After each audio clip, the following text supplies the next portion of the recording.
How is that any different than the fear that Trump has created in poor whites? The fear that Trump has lifted in poor whites, that black people and poor urban people are their problem. Right. When did Trump ever say that? That's a fallacy. When did Trump ever say black people are the problem? Make America great again. That's when he said it. Guys, but I'm not on the panel, so I want to make sure. That was Ronald Reagan's slogan. Was that racist when Ronald Reagan had it as a slogan? Yes, what time? It was. Yes, let me ask you. So that please slogan answer this. is racist. Please answer this. I have a question. Wait. Tip, please just allow me just one outburst. Please. I have a question.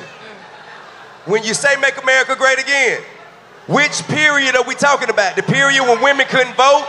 The period when we were hanging from trees? I'll answer. Or like the crack era? Which period in America are you trying to make America like again? I actually think that I would totally rock a hat right now that said make black America great again. Because black America, before, we're talking about make America. That wasn't the question. I am answering your question. Which period was America great that we're trying to replicate? Which era was it? Tell me. I think I'll answer your question. I'm ready to answer your question. Which era was it? What? Which era was so great? So check this out. Today, we're going back to a moment that was bigger than just a debate. This was a cultural reset for a lot of folks watching. This was from Revolt Summit a while back, where they brought together voices like Killer Mike, T.I., Candace Owens, and others to talk about Black America, politics, and who we can really trust with our vote. Now, what you're about to see ain't just two people going back and forth. This is about truth, accountability, and the constant question we gotta keep asking, when has America ever been great for us? T.I. presses Candace Owens on that exact question and on Trump's refusal to denounce white supremacy, and let's just say, it gets heated. How are we negotiating? What is the negotiation tactics so that we're not acquiescing to somebody else's agenda, but being clear about ours in the process of giving them our support? Well, I would say the first thing is that it's important to identify what our agenda actually is. And I think that the most important thing for people in this room to understand is that there is a very small window. Right now, the black vote is the most important vote in the country. There's a very small window before our vote's not going to matter. These conferences won't matter, and us sitting here won't matter, because illegal immigration, if you're looking at the numbers, every new birth in this country, 60% of all new births are Hispanic Americans, and the Democrats are about, listen, you're saying, let me get to the point. I'm going to tell you what's wrong with it. I say illegal is the new black because it's true, and there's a reason why they're advocating for open borders. Right now, our vote means a lot, but new births of black Americans have stagnated. The population growth within black America has stagnated. So the things that I pay attention to are the numbers. I pay attention to the birth rates in this country, which is why I'm pro putting something down to stop illegal immigration. The second thing that I think is really important, and you may have heard me testify in front of Congress, is the illiteracy rates that are facing black America. 75% of black boys in California can't pass a reading exam. Across Baltimore, they looked at 5 schools. They couldn't find a single black boy that was a single black child that could pass a basic reading or a math exam. So I caught a lot of slack because I said, this is a Democrat plantation, but I meant what I said. If you look historically at what the plantations were when we were slaves, there were 3 things that were necessary for them to run. The first was our ignorance. Black Americans were not allowed to learn how to read unless we would have our limbs chopped off. And that was because an educated mind cannot be enslaved. So the fact that our schools are in this condition in the inner cities and all throughout America and not a single candidate is talking about it is problematic to me. I think that that's a huge negotiating tool for me. We need to be talking about the inner city schools. Another component, and this is the biggest issue that I think is facing black America today, which was important to maintaining the plantations, was the breakdown of family. The biggest issue facing black America is father absence. We have children that are growing up without their fathers in the home, and that is being incentivized by the government right now via the welfare system. When the government says we'll give you more money if you don't marry the father of your children, you are incentivizing bad behavior in our community. What happens when you remove a father from the home? This is why I do not mess with feminism at all. I'm not with it. This breakdown and mocking masculinity, making it seem like there's something wrong to be a man, all of this contributes to the breakdown of family. When you remove... Y'all, hey, hold on. So, hold on, brother, hold on. There's going to be an opportunity for each of you to engage, but I want to make sure this sister has the right to talk while she's here. That's why we invited her. This is on your behalf. At a certain point, we can't be assholes.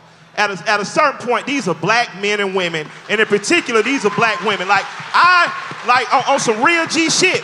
It doesn't matter how you feel about her personally. Everything she has just said, Louis Farrakhan said for the last 25 years. So with no, and I don't know if she's a fan of Farrakhan. I know me and Tamika are. Bam. But you cannot take the truth and be mad at who tells it to you. So just chill, bruh. Shut the up, let her say it, and receive the information. That's it. So much I want you to continue because I was listening. Yeah. So, I mean, I've been turned into public enemy number one. I say the same thing when I hit every stage. The single motherhood rate in the black community in the 1960s, before Lyndon Baines Johnson started the Great Society Act, was 23%. At that time, that was considered very high. 23% of black people growing up without a father in the home. The single motherhood rate in the black community today is 74%. 74% of our children are growing up without a father in the home. It was Barack Obama, who I don't even really have anything for, who told you what happens when you remove a father from the home.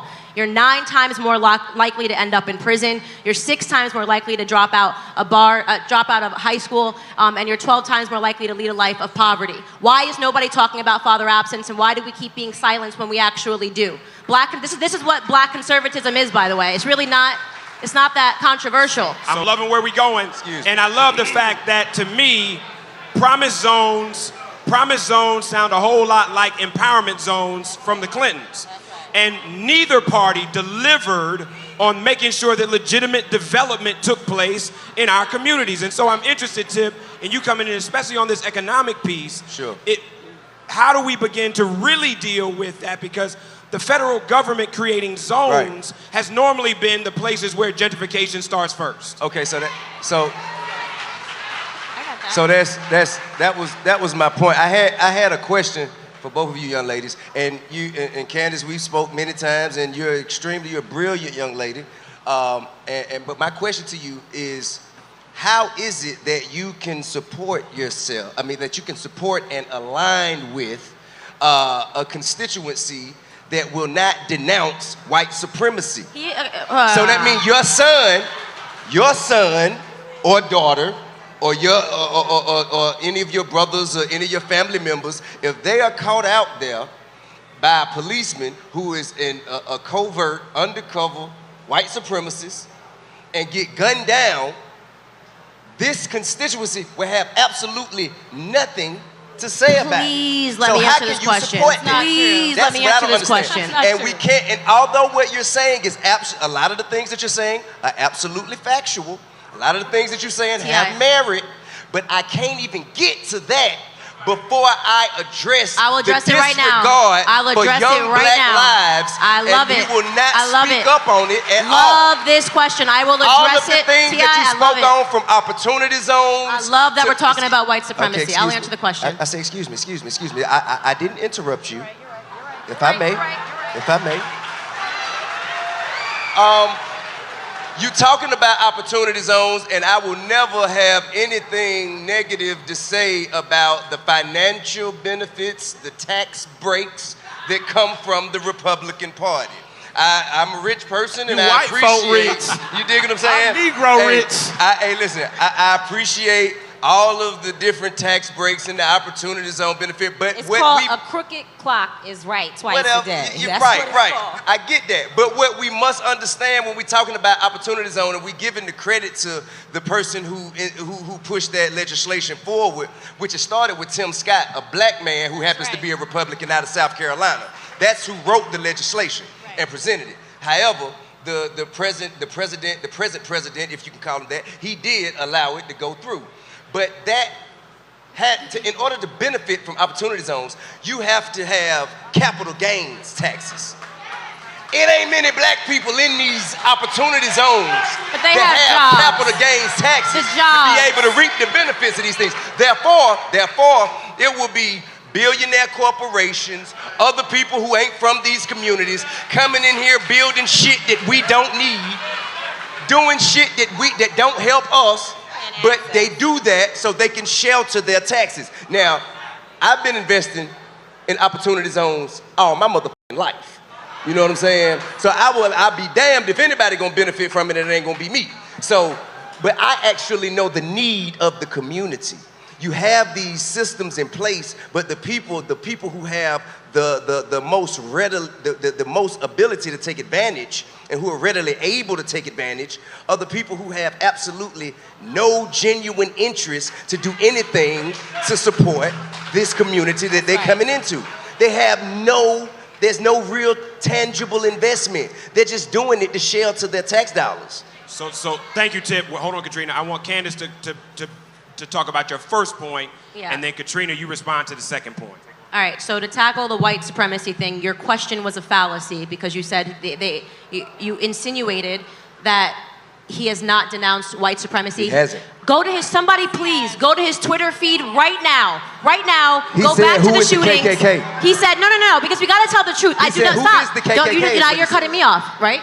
There we go. Now we're even. What he said was that. So listen. What he said was that there was good. No. on both Let me sides finish. of white Stop. supremacy. That's what Because he you guys said. are so That's hung not what he up said. on That's not what he Charlottesville, said. and nobody heard the entire clip. I want to talk about why we get manipulated. I'm being serious, guys. I'm not even trying to make this like a contentious moment, because this is literally why Black America loses right here. Why? Because we we're allow stupid? people with cameras to go hear a whole speech, like they do this to me all the time. They take out a couple of sentences you said, and they create a whole new headline. And people that were not there get incensed and get emotional and don't actually go back to hear what was actually said in full context. They do it to me all the time. I know they do it to Trump.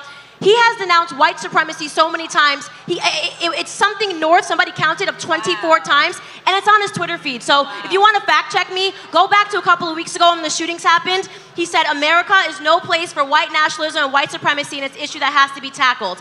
I'm paraphrasing, you can go find it. Although so I he calls himself a nationalist. He calls himself a nationalist. Stop. You can fact check me. I'm either lying to your face, you can go on Twitter right now. Right. You can do it live. So which one do you want us to believe? The first thing he says or what he says after the media comes after him? No, I'm talking about because the first thing he said was that you're asking a different question than T.I. did. T.I. said, how can you work with an administration that has never denounced white supremacy? You're talking about Charlottesville? I'm talking about talking points that come out later. But what he starts with is racism. That's what comes out his mouth when he starts. See? And let me tell you something. How many mass shootings by white supremacists? And let me tell you why the black vote is the easiest vote for Democrats to keep for the last 60 years. All they have to do to get our vote, let me tell you something. If people know what you fear, you are the easiest person to control. The Democrats have figured out that Black America is emotionally responsive to the word racism. She says racism, you jump up and you start cheering. You haven't even listened to what I've said to rebut it, okay? Cheer. But it's the 100%. wait. The biggest issue. Let me finish. The biggest issue facing Black America is not white supremacy. When Trump said there were good people on both sides, he was talking about the fact that some people that were in the Charlottesville rally, and he could have paraphrased that better, he could have said something better, literally came there because they don't believe that statues should be torn down, okay? Other people came there because they were upset that amongst the people that came there to watch the statue be torn down were also white nationalists. So what he meant was there were some people that were just there using their First Amendment right. There were some people that were there to respond to the white nationalists, and a big mess happened. I'm not trying to defend him or relitigate a situation. I'm saying that being hung up on that is allowing you to not look at an administration that is tackling so many issues in Black America right now. I do not consider myself a Republican. I definitely am not a Democrat, but Trump woke me up. I used to be liberal. Trump woke me up to the idea that we're being manipulated by the word racism every 4 years. So wait. They call everybody racist. All right, we're gonna get into this because what I'm concerned about is how is that any different than the fear that Trump has created in poor whites? The fear that Trump has lifted in poor whites, that Black people and poor urban people are their problem. Right. When did Trump ever say that? That's a fallacy. When did Trump ever say Black people are the problem? Make America great again. That's when he said it. Guys, but I'm not on the panel, so I want to make sure. That was Ronald Reagan's slogan. Was that racist when Ronald Reagan had it as a slogan? Yes, what time? It was. Yes, let me ask you. So that please slogan answer is this. racist. Please answer this. I have a question. Wait. Tip, please just allow me just one outburst. Please. I have a question. When you say make America great again, which period are we talking about? The period when women couldn't vote? The period when we were hanging from trees? I'll answer. Or like the crack era? Which period period in America are you trying to make America like So again? I actually think that I would totally rock a hat right now that said "Make Black America Great Again" because Black America. Make America. Before, We're talking about make America. That wasn't the question. I am answering your question. Which period was America great that we're trying to replicate? Well, Which era was it? Tell me. I think I'll answer your question. Tell me. I'm ready to answer your question. Which era was it? What? Which era was so great? Here's the thing that you guys are forgetting. America was actually one of the slavery was all over the world. All over the world. America was. I'm not saying it's okay. So why are you saying oh? Hey man. America was one of the first countries. I want to like you so bad.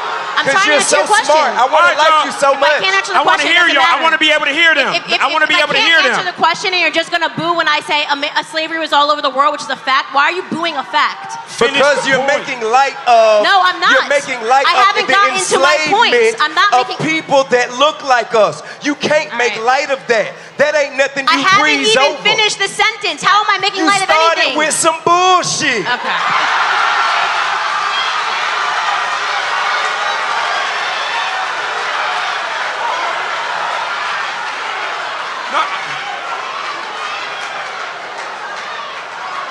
So, Candace, hold on, wait. We can be emotional, Candace, we can boo, you can cheer, but I'm telling you right now, the black vote is not going to matter after the next about 5 years if you don't start paying attention to what I'm saying to you. Because I'm trying to tell you guys the truth. Candace, the absolute truth about what is happening in Black America. You are being used, abused, and lied to and manipulated emotionally by the Democrat Party. That is what I am here to tell you. You want to keep uprising and talking about racism when they're taking our fathers out of the home, when they're making welfare. You said that already. No. We got you. Because we're seeing it happen right here. Right here. I'm telling you it. And you're being responsive because I can't finish a sentence about what I was going to say about slavery. Katrina. Now I want y'all to really pay attention to what happens next. Right when things started getting loud, with T.I. pressing, Candace deflecting, the crowd reacting, Killer Mike steps in and shuts the whole room down. He reminded everybody, and I mean everybody, that what we were watching wasn't a real solution. It was a loud argument over who got the best master. Let that sink in. Because at the end of the day, we keep showing up to vote, hoping that this politician or that party is finally going to ride in and save our communities. But how long we going to wait on a system that was never built for us in the first place? If we don't do it for ourselves, if we don't build, organize, and educate from the inside, then nobody's coming to do it for us. And that's exactly what Killer Mike was trying to get across in that moment. Not to pick a side, but to remind us of our own power. Watch how he brings the energy back down and speaks truth in a way that hits harder than any debate ever could. Here listening to all of y'all talk. Mike, go ahead, brother. Brother, go ahead. Niggas! Go ahead. Niggas! Nigga! Stop it. Stop. Everybody hush. Hush. And listen. Because I'm about to give you the secret to what the fuck y'all are witnessing. What you niggas, N-E-G-U-S, of the royal kind, and niggas, N-I-double-G-S, what y'all are seeing right now are free people arguing over who got the best master. Oh yeah. So, we're gonna go back to silent. Let's register this shit back down. We're gonna lock this back down. So, I'll tell you when America was great. 7 years after the ending of the Civil War. Exactly what Candace, because you didn't give the comment, so you weren't prepared for that one. No, but that's not to jump on Candace, because again, I'm disagreeing with my friend. 7 years after the end of Civil War, blacks within 7 to 15 years accumulated over 15 million acres of land. Hold on, before we get to clapping, because the niggas bought some shit. Black people were the only skilled labor in there. So if it was welding to be done, iron bending, cotton picking, it was black people. So instantly, your value became more. And Candace has a point. The point that she made about illegal immigration affecting you is that it's going to affect you at some point. Why? If the Kegel Chicken Factory is hiring illegal immigrants at an undercut on the rate, it affects the black people who live there who should be demanding $20 an hour because they're being undercut. So when they get wiped out, they have to hire blacks, pay them, and unionize. So she's right on that. But hold the fuck on, I'm not finished. You have to remember that people who look like you immigrate too. So before you widely say, fuck them all, remember, America is always going to have a slave class. And if illegal immigrants or legal immigrants will not be the lowest paid workers, those in prison will be, and that always ends up looking like one of their sons. So it circles back around. So that's why people who are black, who are from 2 different plantations, got to get the fuck away from massa long enough to say, how are we going to burn down both their fucking houses? Now, this is my thought. This is my thought. I don't care if you destroy the Republican or Democratic Party, because at one time, blacks were Republicans. And you dominated those 7 years after the Civil War. You were Republicans. You had more blacks in the House and Senate than you do now, and you dominated your own economic communities. You did that as Republicans. As Democrats, you did the same in cities like Atlanta. You failed in other cities. But the most important thing is self-organizing. By the time we get to a candidate, we should have a list that says white man, white woman, these are our demands. You can meet them and get our vote, or not, and we're going to stay home and crochet and make collard greens. But what you cannot do is continue to argue over who is the best master. I don't give a fuck if it's Trump, Obama, your mama, my mama. What the fuck do you have for me and my community? Now, if you do not, and if you stop playing, oh, I'm going to say the snazziest shit to each other on stage, I'm going to show that motherfucker. This is going to be a quotable. And we close up the doors. And we simply say, how do we take the good of what you have, the good of what you have, the good of what you have and you have, how do we shape it into a 10-point agenda to present to every local, state, and national politician? If you cannot meet points on our agenda, we simply can't support you. I like you. I love your casinos, Mr. Trump. I like you, Bernie. I like maple syrup that comes from Vermont. But what do you have for us? Now, when talking about have black people done better, we keep doing better and we keep getting knocked down. We keep doing better and we keep doing knocked down. So I'm going to tell people, this is your homework. I'm trying to convince you. I want you to go home tonight. I want you to listen to Thomas Sowell. I want you to listen to, hold on, I got you coming. You look, my nigga. All right. Yes, so, right there. I want you to listen to Walter E. Williams. Yes. I want you to listen to Antonio Moore. I want you to listen to Yvette Carnell. I want you to listen to the economic strategy of Elijah Muhammad and Marcus Garvey. I want you to listen to the political strategy of Stokely Carmichael. I need you to get on your study and prove yourself worthy shit, because I'm tired of arguing who got the best master. You are already free. Now, nigga, act like it. Do your research. Do your research and decide what's best for you, because what's best for us in Atlanta was a black man who said, okay, I'm the mayor now. You want to do business with Atlanta, meaning you want to have an opportunity zone. 29% of all government contracts had to be attached to black people. When he found out that there were no black architectural firms, he said, black people build driveways, we can build airport runways. So he gave the white architectural firms the rights to build the airport. The fucking Herman Russell Company laid the plane. So my thing is, as black people, how are we going to get in a room together, stop fighting over who's master, decide what our agenda is and how to leverage it? I don't care who agrees with Cap or JD or Jay-Z. I cared that black people as a whole showed up to work that day. What if nobody would have showed up to work? What if everybody said, you know what, f it, my nigga? What if everybody on the same day would have done that? If every policeman, every beer salesman, every car parker, every NFL analyst would have not showed up. Until we ready to do that, we're not serious about being free. That's real. You just here to see a show and argue over who got the best master. Until we decide what is the real breaking point. If blacks are 15% of this nation, we should be 15% of Wall Street. We should be 15% of music execs, 15% of Hollywood execs, 15% of governors, 15% of mayors. And until you hit that 15%, you're failing,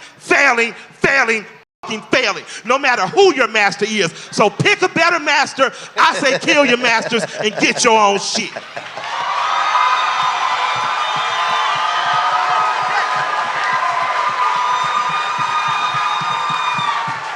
Yeah. Now, before we move on, I know some of y'all are probably wondering, why was Diddy in the crowd? This summit was actually sponsored by Sean Combs. And yeah, I get it. Considering everything going on with him today, a lot of folks got questions. But let's be clear. This was before his public fall-off, before the headlines, before the controversy. Back then, the goal was to bring Black voices together to talk about real issues. And after that powerful moment in the debate, Killer Mike went even deeper in a follow-up interview. In this next clip, I want you to listen closely. He starts talking about what it would actually take to go against a system that was never designed with us in mind, and whether our people are truly ready to organize, build, and resist, not just with hashtags, but with real strategy. If the last clip made you think, this one might shift your whole mindset. I have to say this because I know our spirit and our emotions get stirred. I'm not against nobody on the panel. I'm with everybody on the panel. I'm not diametrically opposed to anybody on the panel. I agree with everything my brother said about revolutionaryism. So let me ask you guys a few questions. We're in the South. We're in the heart of the South right now. Who fishes? Who knows how to fish? Hands down. Who knows how to hunt? Less hands. Hands down. Who shoots on a regular basis, meaning once or twice weekly? Hands down. Now you see how many hands? Who farms or grows their own food right now? Hands down. You ain't ready to oppose nothing. You are as a part of this system as any white person gentrifying in this city. And you can't tell me I don't know what I'm talking about, because I've lived in this neighborhood long enough to know when 2 out of every 5 yards had a garden in the back. I'm old enough to know when the Muslim community was the strongest security force and their own food force in this community. Black people, I love you, and I love you enough to tell you, you ain't ready to revolt shit. You don't feed yourself. You don't hunt your own animals and slaughter them. You don't prep your own meat. You don't own your own land. You don't have a seed growing in your window. So when you think about revolutionaryism and you think about fighting and dying in the street, you ain't shit if you can't feed your children. You ain't nothing if you can't teach your children to hunt. I've been hearing this revolutionary talk all my life. All my life, I've been seeing leaders get before me and tell me how much of a strong warrior. And just like the United States Army, just like the military, I've seen their words, send black boys off to die in the street fighting and arguing with police. You have no win. He was innocent and he got 19 years. His mama couldn't afford the right lawyer. His dad didn't know a senator. You have no wins. How many of you practice a martial art today? Who practices a martial art today? How many boys are practicing a martial art in your community today? Today. That's what I'm saying. We not ready to fight. You say fight back, fight the police. The police are trained to shoot. They're trained in martial combat. We're not. What are we going to do? Now, I'm not saying give up. I'm not saying you can't train yourself. But what I'm saying is, if you're not training every week, if you're not shooting every week, if you're not knowing how to grow your own food, arguing with me and arguing with the police ain't going to do nothing. Because if we all leave right now, if we all leave right now and we got a speeding ticket, we ain't all going to agree not to pay it. You understand what I'm saying? I agree we still slaves. I'm telling you right now today, Malcolm said by any means necessary. By any means necessary. And we're talking about children.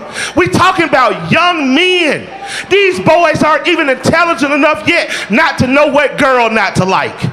They not even intelligent enough yet not to know how to, I always should have a condom. They not even intelligent enough yet to know not to argue with their teachers. Don't send these babies off to die because you didn't die when you was 21. Don't you send these babies off to die because you feel like you missed the 60s and the 70s. I want to see more black attorneys, more black law enforcement. I want to see more black people pooling their money to run their own candidates. I want to see more black police officers that are from the neighborhood, because I'm telling you, they tried to leave one time and they formed Liberia. Look at Liberia now. Look at what Haiti did. They revolted. Every European country punishes Haiti for revolting. So if you're not going to revolt tomorrow, if you're not going to do like Elijah said and take all the southern states, if you're not going to gentrify Alabama, stop trying to grow warriors to fight a fight you too scared to fight. You pay your speed tickets. You ain't not paying your tickets. You ain't telling kids how to bust out every car window. And then when they riot, you never there with them. When they riot, where's the church? Where are the teachers? Where are the institutions? So I'm just saying, you do what you want to. But as for me and my house, I'm going to raise a warrior that knows how to use his hands, knows how to use his mind, and loves the people with his heart. Your job is to survive the encounter. Survive the encounter. And when daddy gets there with a lawyer, when daddy makes sure you got a judge that looks like you, we'll deal with that other shit. But you survive the encounter, young man. Don't you die on the side of the goddamn street like a dog.